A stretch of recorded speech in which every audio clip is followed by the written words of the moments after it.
नहमदुहु व नसल्ली अला रसूलिहिल करीम अम्मा बाद बिस्मिल्लाहिर्रहमानिर्रहीम। अस्सलामु अलैकुम व रहमतुल्लाहि व बरकातुहू। तस्बीह फ़ातिमा क्या है? तस्बीह फ़ातिमा पढ़ने का बार बार क्यों कहा जाता है? तस्बीह फ़ातिमा कितना पावरफुल ज़िक्र है? तस्बीह फ़ातिमा पढ़ने के क्या क्या फ़ायदे हैं? तस्बीह फ़ातिमा के वो फ़ज़ाइल व बरक़ात आपके साथ शेयर करने वाले हैं जो शायद ही आपको मालूम हो। तस्बीह फ़ातिमा पढ़ने के क्या क्या फ़ायदे हैं?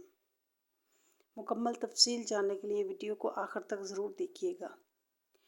मोहतरम नाज़रीन, अक्सर आप मस्जिद में नमाज के बाद देखते हैं कि लोग अपनी उंगलियों पर कुछ पढ़ रहे होते हैं। जो लोग ये नहीं जानते कि इनमें इल्म में इजाफ़ा के लिए बता रहे हैं कि मस्जिद में या घरों में नमाज के बाद लोग अपनी उंगलियों पर तस्बीह फ़ातिमी या तस्बीह फ़ातिमा पढ़ते हैं। इस तस्बीह की बहुत ज़्यादा बरक़ात है। नमाज फ़जर और नमाज असर के बाद ख़ास तौर पर यह तस्बीह उंगलियों पर पढ़ी जाती है। रसूलुल्लाह सल्लल्लाहु अलैहि वसल्लम का फरमान है कि इस तस्बीह का पढ़ने वाला नामुराद नहीं रहता है। एक सवाल पूछा गया है कि हर नमाज के बाद तस्बीह फ़ातिमा पढ़ना फ़र्ज़ है। पहली बात तो यह है कि हर नमाज के बाद तस्बीह फ़ातिमा नहीं पढ़ी जाती, सिर्फ़ फ़जर और असर की नमाज के बाद पढ़ी जाती है। फ़जर और असर के बाद भी पढ़ना फ़र्ज़ नहीं है। अगर हर नमाज के बाद तस्बीह फ़ातिमा पढ़ भी ली जाए तो इसका बहुत ज़्यादा अजर व सवाब है। रसूलुल्लाह सल्लल्लाहु अलैहि वसल्लम की सुन्नत से ये साबित है। तस्बीह फ़ातिमा इसलिए पढ़ी जाती है क्योंकि रसूलुल्लाह सल्लल्लाहु अलैहि वसल्लम ने अपनी साहबज़ादी हज़रत फ़ातिमा रज़ियल्लाहु तआला अन्हा को ये तस्बीह बताई थी जब उन्होंने ग़ुलाम या ख़ादिमा मांगी थी कि घर के काम काज में बड़ी मुश्किल होती है, पानी की मशकें भर भर कर लाना पड़ती हैं, कोई ग़ुलाम या ख़ादिमा दे दे। आप सल्लल्लाहु अलैहि वसल्लम ने फरमाया, फ़ातिमा तुम्हें ग़ुलाम से भी बेहतर चीज़ बताता हूँ। जो आप सल्लल्लाहु अलैहि वसल्लम ने इन्हें ये तस्बीह फ़ातिमा बताई। इसका मतलब ये हुआ कि क्योंकि काम काज में बंदा थक जाता है, थकावट होती है, तो आप सल्लल्लाहु अलैहि वसल्लम ने थकावट का इलाज बताया।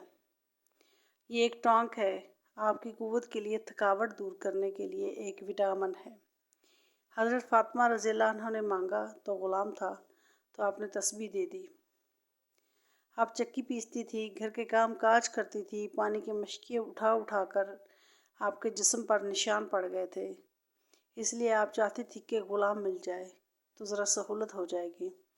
तो आप सल्लल्लाहु अलैहि वसल्लम ने फरमाया, मैं तुम्हें ग़ुलाम से ज़्यादा बेहतर चीज़ बताता हूँ, तस्बीह फ़ातिमा। तस्बीह फ़ातिमा की तासीर ये है कि आपके बदन के अंदर ताकत पैदा करती है और थकावट दूर करती है। अगर आप 3 दिन से नहीं सोए हैं और तस्बीह फ़ातिमा पढ़कर सो जाएं, सिर्फ़ 3 घंटे के लिए सो जाएं, तो जब आप उठेंगे तो ऐसे फ़्रेश होंगे जैसे आप 3 दिन सोए हैं। ये ऐसी तस्बीह है। अमूमन उलमाए कराम और असातिज़ा कराम तलबा को भी तस्बीह फ़ातिमा की ताकीद करते हैं क्योंकि इन्हें पढ़ाई की वजह से सोने के लिए कम टाइम मिलता है। तो जब आप तस्बीह फ़ातिमा पढ़कर सोएंगे तो आप कम नींद लेकर भी फ़्रेश उठेंगे। तस्बीह फ़ातिमा आपके बदन की थकावट को खींच लेती है। कबूलियत और दुआ के अंदर इसकी बड़ी तासीर है। तस्बीह फ़ातिमा नमाज फ़जर और नमाज असर के बाद इसलिए रखी गई है क्योंकि इस वक्त आसमान के मलाइका तब्दील होते हैं। फ़जर के वक्त जो फ़रिश्ते आते हैं वो असर में वापस चले जाते हैं। असर में नए फ़रिश्ते आते हैं। इस वक्त ये तस्बीह फ़ातिमा पढ़ी जाती है क्योंकि फ़जर के फ़रिश्ते आपकी तस्बीह लेकर जा रहे हैं और जो असर के फ़रिश्ते आ रहे हैं वो सबसे पहले आपकी तस्बीह तक़दीस सुनेंगे, तो अल्लाह के यहाँ वो आपकी गवाही देंगे। इसलिए 2 नमाज़ों फ़जर और असर में ये तस्बीह पढ़ी जाती है। सुबहान अल्लाह, अल्हम्दुलिल्लाह, अल्लाहु अकबर। ये कलिमात बहुत ताकतवर हैं। एक हदीस में आता है कि रसूलुल्लाह सल्लल्लाहु अलैहि वसल्लम ने फरमाया कि जब तुम नफल पढ़ा करो तो सलाम फेरने से पहले 10 मरतबा सुबहान अल्लाह, 10 मरतबा अल्हम्दुलिल्लाह, 10 मरतबा अल्लाहु अकबर कहकर सलाम फेरो, तो फरमाया जो दुआ करोगी फ़ौरन कबूल होगी, यकीनी दुआ कबूल होगी। इस तस्बीह को सलातुल तस्बीह सूरा कहा जाता है। ये 3 नाम अल्लाह जल्ल शानहू को ऐसे ज़बरदस्त पसंद हैं कि एक में तस्बीह, दूसरे में तहमीद, तीसरे में तकबीर है। अल्लाह की पाकी बयान करता है, फिर वो अल्लाह की हम्द व सना और तारीफ़ मुज़य्यन करता है, پھر اللہ کی بلندی کا اقرار کرتا ہے تو اللہ کی رحمت کو جلال آ جاتا ہے، تو اللہ شخص کو کبھی خالی ہاتھ نہیں لوٹاتا۔ یہ مسنون عمل ہے، یہ فرض نہیں ہے، لیکن بہتر یہی ہے کہ اس کو پڑھنا چاہیے۔ حضرت ڈاکٹر عارفی قدوسی رحمۃ اللہ علیہ فرماتے ہیں کہ ہر نماز کے بعد جب تم دعا کیا کرو تو 10 مرتبہ تو پڑھ ہی لیا کرو۔ ویسے تو 33 مرتبہ سبحان اللہ، 33 مرتبہ الحمدللہ اور 34 مرتبہ اللہ اکبر یہ آپ نماز فجر یا اور نماز عصر کے بعد پڑھتے ہیں، اور رات کو سوتے وقت دم کر کے بدن پر ہاتھ پھیر کر جہاں آپ کا ہاتھ جاتا ہے سوئیں گے تو آپ کی ساری تھکاوٹ کھینچ لی جائے گی۔ رسول اللہ علیہ وسلم نے اپنی لخت جگر حضرت فاطمہ رضی اللہ عنہ کو یہ کلمات تلقین کیے اور فرمایا جب سونے کے لیے لیٹو تو یہ کلمات پڑھ لیا کرو، یہ تمہارے لیے کسی خادمہ سے بہتر ہے۔ ان 3 کلمات کو تسبیح فاطمہ یا تسبیح فاطمی بھی کہا جاتا ہے۔ سبحان اللہ کو 33 مرتبہ پڑھنا، الحمدللہ کو 33 مرتبہ پڑھنا اور اللہ اکبر کو 34 مرتبہ پڑھنا ہے، یہی تسبیح فاطمہ ہے یا تسبیح فاطمی کہلاتی ہے۔ فجر اور عصر کے فرض نمازوں کے بعد لوگ اس تسبیح کا ذکر کرتے ہیں کیونکہ اس وقت کوئی نوافل سنتیں نہیں پڑھی جاتی۔ کلمات یہ ہے سبحان اللہ، الحمدللہ، اللہ اکبر۔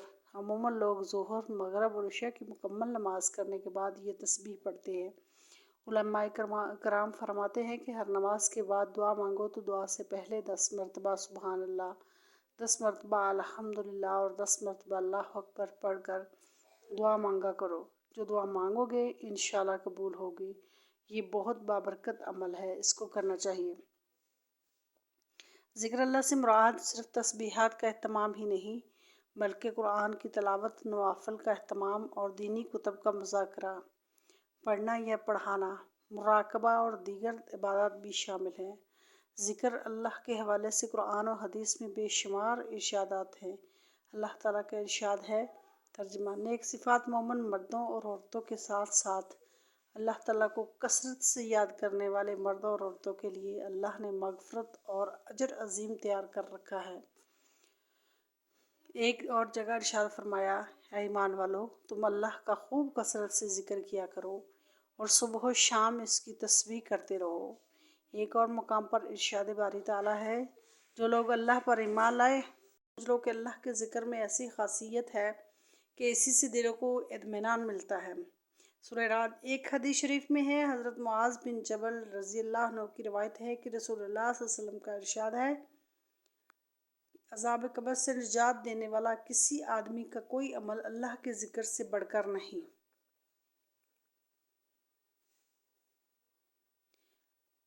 اللہ ہمیں نیک عمل کرنے کی توفیق عطا فرمائے۔ میری ویڈیو کو لائک اور شیئر کیجیے، چینل سبسکرائب کیجیے۔ واللہ اعلم بالصواب۔